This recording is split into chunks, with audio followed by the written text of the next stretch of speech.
যারা আপনারা অভাবের দোহাই দিয়ে সালাত আদায় করেন না, আপনাদেরকে বলে রাখি ঈশান নামাজ 15 রাকাত নয়, ঈশান নামাজ মাত্র 4 রাকাত।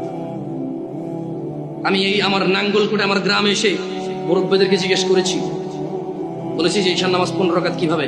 বললাম দাদা ঈশান নামাজ কেমনে 15 রাকাত? ওই বড় সুন্নত সাইড ফরজ সাইড কত হয়েছে? বললাম 8। কত দর সুন্নত 2 রাকাত কত হয়েছে? বললাম 10। কয় নফল 2 রাকাত 10।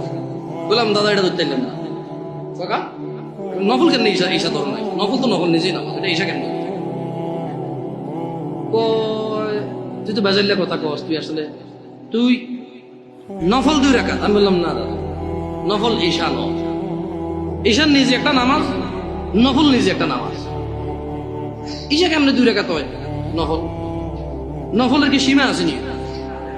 এ বেতাগার মানুষ, নফলের কি সীমা আছে? আসর মানে মাগরিবের পরে কি ঈশার আগে কি 2 রাকাত নফল ফরজ যাইতো না? ঈশার নামাজের পরে রাত 12টা বাজে কি 2 রাকাত নফল ফরজ যাইতো না? দিনে 10টা বাজে নফল নামাজ ফরজ যাবো নি? তো এটার কি টাইম আছে? এটা নিষেধ না আছে যে মাকরু সময় হইতে হইতো না। তাই বললাম না দাদা আমি নফল নামাজ ধরতে না 2 রাকাত ঈশা। কত ধরস? ঠিক আছে, তর্কের খাতিরে ধরে নিলাম আমি। তারপরে কত হইলো দাদা? কয় 12। বললাম ঠিক আছে, বাকি 3 কেমন আমার কম? আমাকে বললো যে বিতির 3 রাকাত।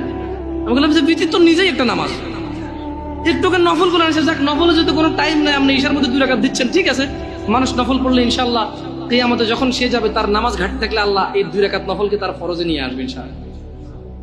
ভিতিরের নামাজ আল্লাহ নিয়ে যাবে, কিন্তু ভিতির তো নিজেই একটা নামাজ দাদা। এটা ঈশার নামাজের যখন কোনো মানুষ ঈশা শেষ করবে তখন তাই ওর উপরে ভিতরে স্টার্ট হবে। আচ্ছা, কোনো মানুষ ঈশা পড়ে না, ভিতর পড়বে? পড়লে কি ধরে রাখবেন? ধরেন লোকটা আজকে রাত 12টা বাজে এখন একটা বক্তব্য শুনলো, এক আয়াত পড়লো, পড়ার পরে সে চিন্তা করলো যে না, তার তওবা করা দরকার, সে এখন ঈশা পড়ে করতে পারবে না? পারবে তো। কিন্তু আমি বলতে চাই বেতাকার জনসাধারণকে,